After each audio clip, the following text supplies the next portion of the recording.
Assalamu alaikum masu kallon mu. Sunana Murjiya. Sunana Ibrahim. Yes, so yau za mu yi magana ne akan genotype. Yeah, za mu yi magana akan genotype. So I believe kowa ya san menene genotype idan baka san me genotype ba. The genotype is a genetic constitution of an organism. It determines the hereditary potentials and limitations of an individual from embryonic formation through adulthood. Among organisms that reproduce sexually, an individual's genotype comprises the entire complex of genes inherited from both parents. To this end, the Genotype Foundation organizes a seminar tagged Youth Conference with the theme, It's Our Right. The aim is to enlighten youth on the importance of knowing their blood group and genotypes before their marriage age. So yo is a very serious issue muke so mai magana kai na maganar genotype. So ba tare da bata lokaci ba. So maganar genotype gaskiya har ga Allah it has been like yana raising issues yanzu kuma yana destroying relationship. Even though ba wai yanzu bane aka samu issues din. Yeah, it has been there. So they probably a arewa ba mu dauke shi serious ba ko kuma mu ce ko kuma mu ce bai zo mana ba. Ko kuma dai ba ma kiyayewa ne. Yawa so yanzu ya shawaran shine yana da kyau yanzu kafin kai aure ko ki aure please ki tabbata wanda zaki aura kin san genotype din shi. Bayan ma genotype you have to know akwai wannan dama health test ko da ake yana da saboda yawa a duba lafiyar mutum ana yin wannan. So please kar a dinga manta don wasu kawai da just sun fi ba da himma akan kaman irin a gwada ka ko kana da HIV yawa so which is su sun fi damuwa da wannan, but no, genotype shi ma is one of the vital abu ya kamata a ce is very important a duba saboda kasancewa idan mutum is match like idan kun dace da juna saboda yanzu of recent an sha wasu zaka ga suna soyayya sun yi lasting for 2-3 years sai sun fara maganan aure sai a zo a ga maganan genotype sai kaga maybe shi AS ita ma AS which idan aka ce za a yi auren it will lead to problem wurin haihuwa kuma ka fashi ne idan suka haihu za su samu sikila so even though ba wai duka haihuwan sun bane za su samu sikila kamar idan sun haifi yara hudu za a iya samu daya normal one daya sikila biyu kuma carriers. That means biyu za su zama masu AS. That's idan AS da AS sun yi aure. So please yana da kyau ku tabbata kun bincika kar ku bari soyayya ya rufe muku ido ba ku ce wai ko ka ci ba za ka iya rabuwa da ita ba ko kuma irin in ba ita sai rijiya ko ke ma ki ce in ba shi rijiya okay bayan auren ka shiga babban rijiya sai rijiya.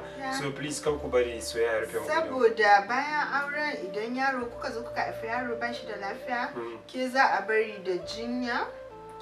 So ɗawainiya dole zai dawo kanki bayan da zaki kin tafi aiki, for example idan kina aiki hankalin kina kan yaro, kin yi tafiya hankalin kina kan shi, duk inda kika tafi hankalin ki baya kwance saboda me kina yawan kina tunanin shi, duk inda kike zaki aiki a cewa ne baya da lafiya which kin ga hankalin ki a dinga tashi. So ki ma kanki faɗa please kar soyayya ya rufe miki ido saboda because it happened to wata wanda da ta ga cewa saurayin nata shi AS ne so ita ma AS ce so da ya tambaye ta me genotype ɗinta ba ta sani ba sai ta je ta duba amma sai ta sa aka yi faking ita ta dawo AA saboda dai ta aure shi.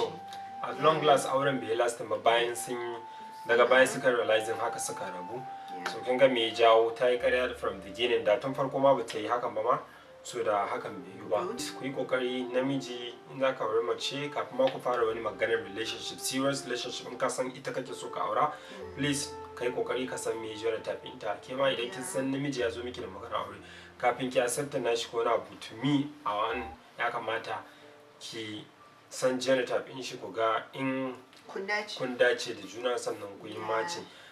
AA da AA sun yi matching. AA zai iya auren AS, AS da AS ba su dace ba ko kuma AS. So ku yi kokari da Allah duk wanda try as much as possible ku yi taking nashi very serious saboda yana da amfani. Mutanen mu yanci suna neglecting wannan irin ba taking nashi serious a ce a menene irin ko wasu dai irin kaman ba su yadda da abin ba. So kuma gaskiya yana da muhimmanci sosai dan yanzu yayi destroying relationship da yawa. Dade kuna dan soyayyan ku aka zo labarin aure. So sai ka ga ba dace ba due to that kana ji kana gani kana son ta haka zaka hakura ko ke maki hakura. Kafin soyayya dadi. In kuma kun kasa hakura kuma daga baya ku zo kuna paying price which is very wrong. So ina ganin that's all for today.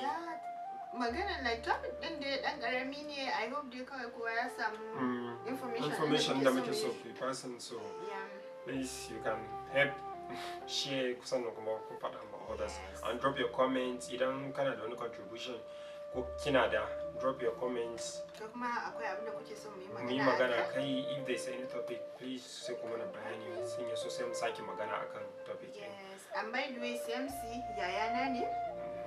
Yes, so wasu suna cewa like wasu suna cewa mu yi matching, so to me ina ganin matching in saboda because she's my blood. Yawa shi yasa, so she's not my budurwa, not girlfriend. So wasu akwai wanda suke zana ko babe ita ce, no she's not, sister ina ne. So thank you very much masu kallon mu.